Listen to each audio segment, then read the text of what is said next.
Hello, hello, and welcome to another episode of Inspired and Ignited. We are always so glad to have you here at Inspired and Ignited. We focus on taking your gifts, talents, and life experiences and creating increase and a life of success. And what is success? What do you call it to be? So I am super excited because today we have a very special guest. Kim Wright is here with us. Hi, Kim. Hey there, Nicole. How are you? I am wonderful, and you are looking as lovely as can be. Oh, thank you, honey. And I love the green. You're popping. You did. Yes. We do some color today. But Yes, folks, exactly. I am thrilled to have Kim here with us. I'm going to let Kim introduce herself and just tell you about herself so you can see why we have some value coming your way. Awesome. Well, listen, Nicole, thank you so much for having me. I'm Kim Bright, everyone, also known as Kim Brightness. I am an author of the book Someone Borrowed, Someone Blew, as you can see there. And I'm also a marketer here in Atlanta, Georgia, a digital marketer for Starborn Media. That's my agency. And I also wear the hat of publisher and editor-in-chief of Team Jesus magazine. So I wrap all of those things, faith, encouragement, the digital, the tech space, all into who I am. And I try to do so and just shine light and love. I love it. I love it. Well, we have a lot to talk about, and I know we have a limited amount of time, so I'm going to dive us dive in. Yes. Awesome. So one of the things that I really wanted to ask you is, in what areas of life do you feel like we typically experience the need to control it, right? Girl, what area do we not? I mean, pick a person. It's all different depending on where we are in our walks of life. I have seen our need for control blossom in parenthood, mostly, and relationships. Okay. A lot of times when it comes to parenting, there's nothing like realizing that your baby is now 18. And where you used to guide and lead and have all this influence, and now you have to let go and say, okay, so they may not take your advice, or they may chart their own path, and you want to, because you're experienced, you've lived, and you want to help them, but sometimes you gotta, you have to let that thing go. Back off, wow, man. Yes, you have to back off. In other areas, relationships, wow. Listen, we cannot control the other person. We put our hands on some things and we try to manipulate and kind of try to move the chess pieces and the checkerboard pieces. And sometimes, we just need to let people be and grow and let those relationships blossom as they will. Yes. As they will. And then sometimes we even solicit other people. Okay. We will have a tribe of people in our control group. Okay. Sometimes we're like, we're going to lead the charge, and, we solicit and enlist people to help us control situations. So, but I don't want to make it seem like control is all bad. Sometimes we're trying to control narratives. Okay. Right. What I mean by that is we want to look our best. We want to be positioned to be our best. And sometimes we do that maybe on the job, where if we can move some chess pieces around and control the situation, we'll come out on top. And a lot of times, sometimes we put our hands on certain situations where we mean well, but it doesn't turn out right because we weren't supposed to touch it. We were supposed to let it breathe and flow in our excellence, flow in quality delivery of whatever we're doing, just really to maintain ourselves. But a lot of times we control because we're fearful. We get a little worried, like, okay, this ain't happening. We get impatient. This ain't happening fast enough. Yes. I need to help. How many? Raise your hand if you're a helper. Look. Can I raise a foot too? I'm just helping the situation. Oh, we are so helpful, when it comes to control. But there's many areas of our lives, wherever you see fear showing up, wherever you see impatience showing up, wherever you see we're not content. That's mostly where we start to try to jump into the mix, and we try to add our spice and our sauce to it. It really, Yeah, and it's so interesting how you brought up that it's when we have areas of fear or where we're not content, because I have to say, I see that all around, especially, and I'm sure you can relate being even in business, right? Like we do it at home. We try to do it with our kids. We try to control the kids. We try to control the spouses or those relationships. But then we even try and control even some like business relationships. And we try and control like, hey, you know what? I'm not content with this. So I think I'm gonna step in. Now, I may not be an accountant or a CPA, but now I'm gonna come and try and tell you how to do this. Like, how to run X. Yes. Right. We Google, I'm not content with what you said. Like, right. We Google two things and now we're experts. So, that's funny. That is so true. Even in business, I know there are a lot of entrepreneurs in the community, and we're trying to make things happen, but sometimes we're trying to make or force things to happen. And we have to really balance that out between being a good steward of our CEO hat versus let me just show up, let me do this, and let situations breathe, let things flow a little bit without too much manipulation. Yes. So you have a thing called control drought. Tell me about that.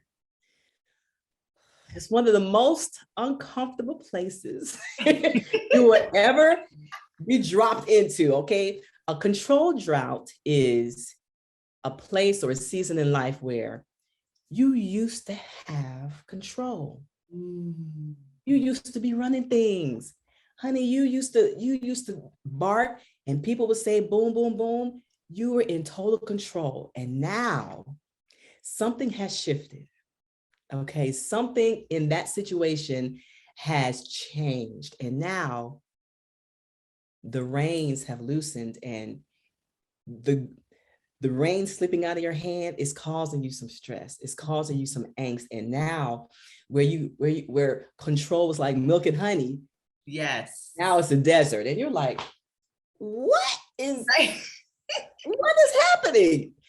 It is very uncomfortable. It spikes our stress, our fears, and it is one of those places where it almost gives you like whiplash. You look around like, wait, I'm used to running this. And now it's like, no, ma'am, no, sir. You have now lost control. You are in a control drought, a place that used to be flowing and you had a nice rhythm.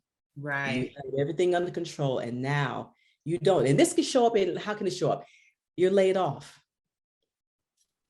I used to be the boss of this department and everybody, or laid off or fired. How about that? Yes. Someone else is coming in. This used to be my space. What is happening? In relationships ebb and flow, they end. And it's like what is happening? This is strange territory. Yes. You know what I mean? Yes. So control drought happens in many areas of our lives where we used to have the control, and it's really a God thing. God says, okay, let me teach you. I'm going to teach you something. It's time for you to enter the classroom, get your number 2 pencil and your notebook paper, because you're about to learn some really tough lessons. You'll be okay. And I know in the drought, we're like, I'm parched, I'm dry, I got to control something. Where is my control? It's like a drug, we need it. But in that control drought, we learn and we grow to the place of a peaceful oasis, if you will. But that control drought, when it first hits, it's a little unsettling. Yes. And you know what I think is interesting though is, and I'm just going to speak for myself. Goodness gracious, maybe somebody might be able to relate. But yeah, I know I can. So, what's interesting to me is that I have found often it's the thing that I maybe pray about or even sometimes complain about. And then when I lose the rankings of control about it, then it's like, wait, I didn't like the way this was going. And I think a prime example is definitely, like you said, even in relationships, it's like, you know what? I've been saying I want this person to step up and do this, or I want them to do this. And then the moment they do it, I'm like, wait a minute, there's a shift here. And all of a sudden, I don't like this shift, but I done spent 5 years praying for this shift, right? But isn't that how we do? We're so special. We're some special folk. We want this. And it was good in theory. You know what I mean? It made sense in my mind when I said, but when that thing happens, it's like, oh, so I was gonna have to give up. Oh, I was gonna have to give up something, and that is a lot of things. A lot of times we have attached ourselves to things, and we don't know that we have. Yes. And then we would have to let go. We actually see a part of ourselves walking off with that thing. Yeah. And we don't like that. Right. We're looking like, oh, I didn't know it's going to cost that. Because there is a cost. Sometimes when you're releasing control, there is a cost. Yes. There's a benefit, right? There's a gain, but there is a cost. Like, I'm not gonna be doing that anymore, or that used to be mine. That's not mine anymore. So we definitely have to get used to that in that drought, girl. Yes. And there's a component of trust that I'm sure you expound on, even when we're in those moments. I like to relate to those moments of those pain and challenging moments that really birth something else, right? Yes. Especially for us women, we know like the whole process is like, you get to that highest intensity of pain and that highest level of like, I don't think I can take this anymore. And then that's when that birth moment comes and you're like, oh, okay, this is the blessing behind all that, that I went through for it. But in that process, like even, as women, we can relate. It's that component of like, hey, I'm trusting this will work out because I really have no control. Like all I'm doing is sitting here trying to push, but I have no control about what my body is actually doing right now. Exactly. And so very likens, like you said, when we're in that transition, there's this trust that we have to have, but it's scary. It's scary, Nicole. It is so scary. Let's not front. Let's not play games with it. It is so scary because we don't know what's going to happen. We don't know when it's going to happen. We don't know how. We have questions. If you're like me, in my space in tech, I analyze. Yes. So God gave me the gift. I know sometimes my family feels like, Kim, you just really be analyzed. But it's how I'm built. I am built to do what I do. But that analysis, sometimes we're used to having a plan. It's step 1, step 2, step 3, step 4. But when you lose that sense of control, you also lose, in a sense, that sense of order. Right. And that's where the chaos comes in. And you have to manage that thing because the chaos will overtake you to the point where it's like, you're just losing it, but you just have to breathe. You just have to trust. And that's where that trust and that faith comes in, where it's like, I'm going to breathe through this. I don't have all the answers anymore. And if you're anything like me, I don't have the answers. I'm the one. I typically have the answers. Supposed to have the answers, right? I know there's some people in the community are like, yeah, I'm usually the one people come to. I'm usually the one that figures stuff out for people. But in this particular situation, I don't have it. I'm out. Right. God. What is happening? So it becomes a very scary situation. Yes, absolutely. And, like you said, we have a lot of individuals in our community are striving for greater levels of career, striving for entrepreneurship. And one thing that I can say is one of my greatest testaments of trust and faith has been in the entrepreneur journey, especially in that first 1 to 5 years. That's why my heart lies so much with Inspire and United, because that was a crucial time and it affects every aspect of your life, because essentially, once again, you are birthing something, right? That may have purpose, may, have passion behind it, but the birthing process is rough. And it seemed like that one took forever, right? It does. Listen, it took me a long time to get into a nice rhythm with my agency. It took me a long time. We've been around since what is it, 1303, one of those threes. And no, I think we've been around 13 years. So yeah. Okay. So. Yes. And it's like, there are times where it's like, you just don't know, you're trying so hard, and you have to go through learning processes where you have to learn, like one of the lessons is, what works for your business may not work for mine. Yep. What that expert told me would work does not work for my target market, because my target market doesn't speak that language. Yes. So there's a lot of hills and valleys in this entrepreneurial space where you can't necessarily control when you're going to hit a hill or when you're going to hit a valley. Yes. So that's, and that one, you're trying to make a profit. You're trying to be, be a profitable business and get your revenues up and build your list. And it is a process. Yes, absolutely. And I think very, very much so as we, have hit these lovely years of 2020, 2021, we hit 2022. And I, for one, was just like everybody else excited, like, yes, it's a new year. Let's change the trajectory. Then it's like, wait, this stuff is still happening. And as much as you have maybe poured into, again, that baby, it's like now there is a outside circumstance that, again, out of our control, that we now have to navigate through and push through and probably make many adjustments to get through, right?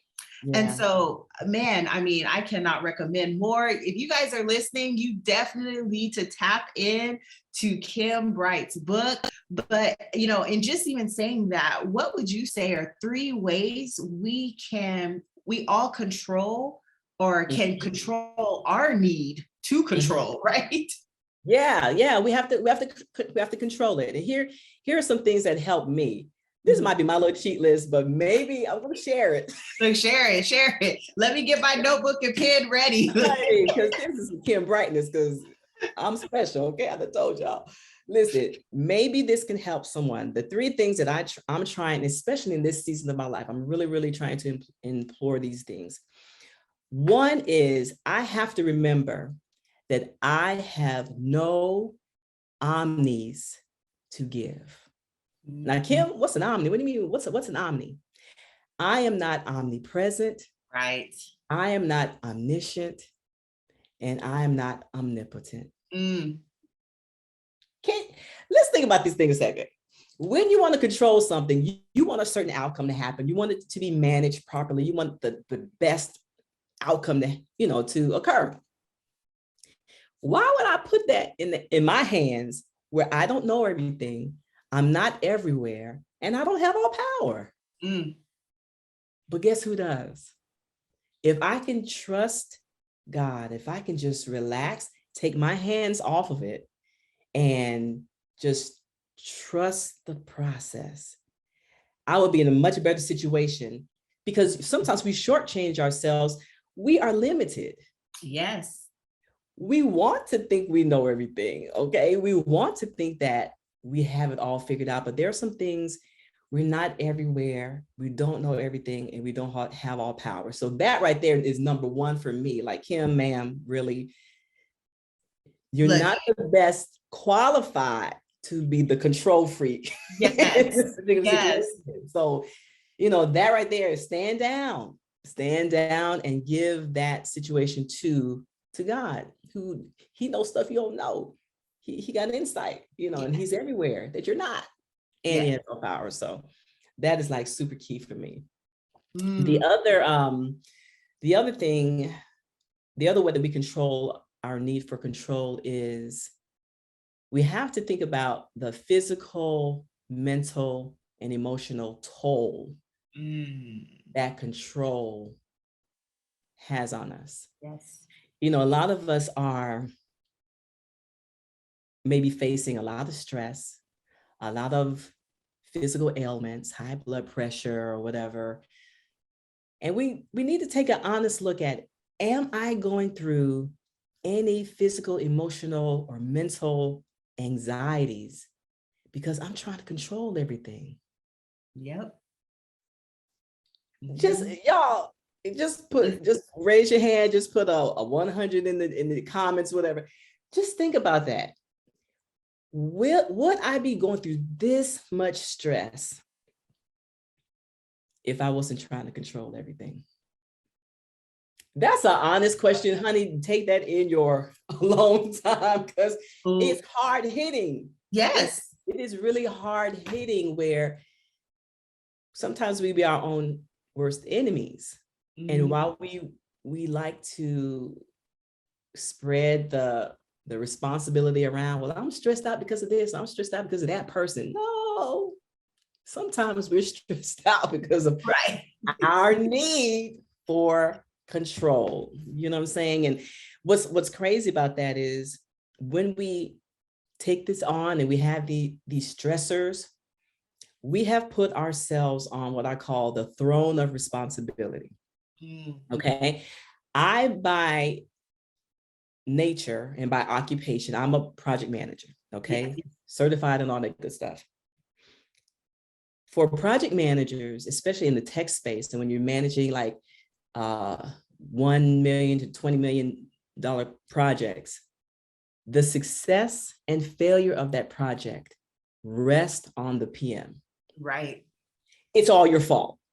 Okay. It's your fault. If it's successful, it's your fault. You are the captain. You are the leader. And leaders take responsibility. Leaders, if you do it right and you got your team together, you're good. Everybody celebrate, rah, rah, rah. The leader led us to the win. When we put ourselves on the throne of responsibility, we put all the stress on our own shoulders when it doesn't have to be that way. I don't know if you've ever like taken on so much and it's like, oh, why I feel so weighted down. We're weighted down because a lot of times we weight ourselves down with that need for control, for controlling everything. So yeah, that's major. That's man, major. you know, I talk about dropping nuggets. I feel like drop the mic, drop the calculator, drop the pen. Like, listen, I need to go back on replay, okay? Listen, it's real. It's so real to me because it's like, it's so funny, you know, as I'm sharing this, I'm telling you, I'm right here with you. I'm listening to myself. I'm learning and growing with everyone in the community who's listening. Honey, I'm taking these nuggets like, ooh, that's a hard one, Lord. I'm gonna do that. How am I gonna do that? But I'm learning along with this. But this is a great discussion because it'll help us. It'll help us all. And it's so personal. You know what I mean? It's so personal. We know where we have that need for control. We know where we need to pipe down. We know where we need to stand down and really relax that thing. But my third way, what is my third way? Oh, here's my third way.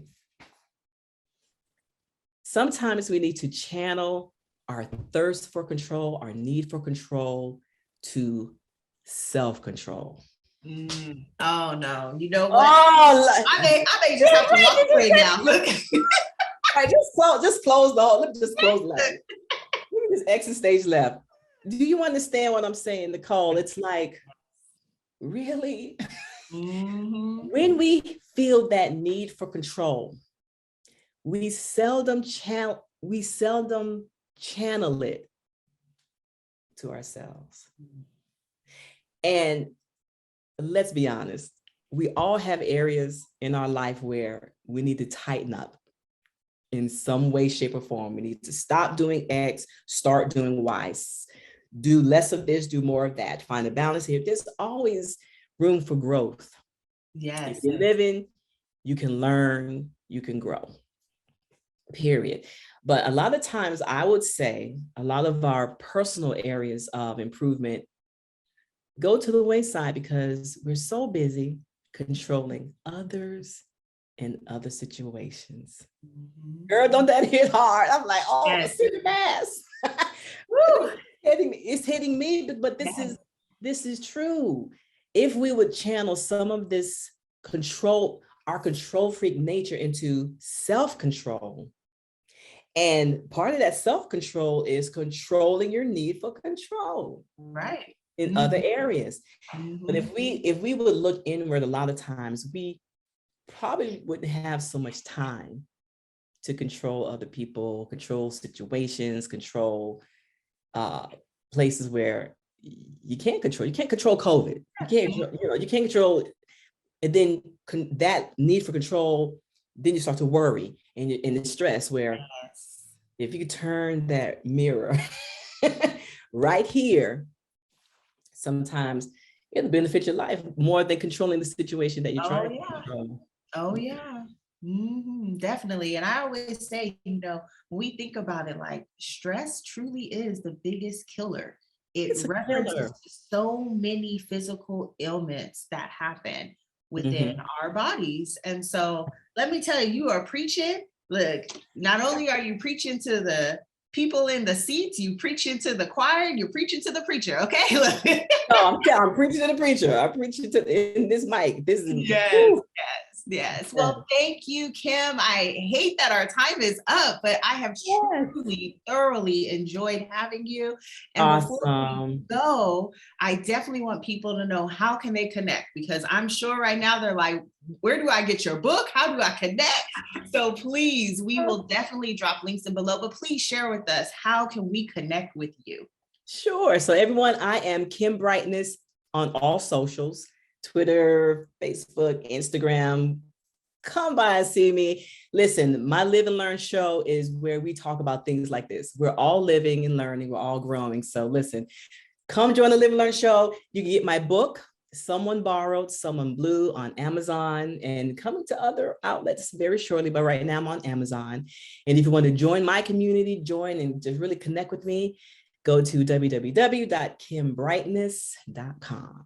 Awesome. Well, thanks again. And Inspire and Ignited community, be sure to connect, because as you've seen, Kim has some golden nuggets that she can always send your way.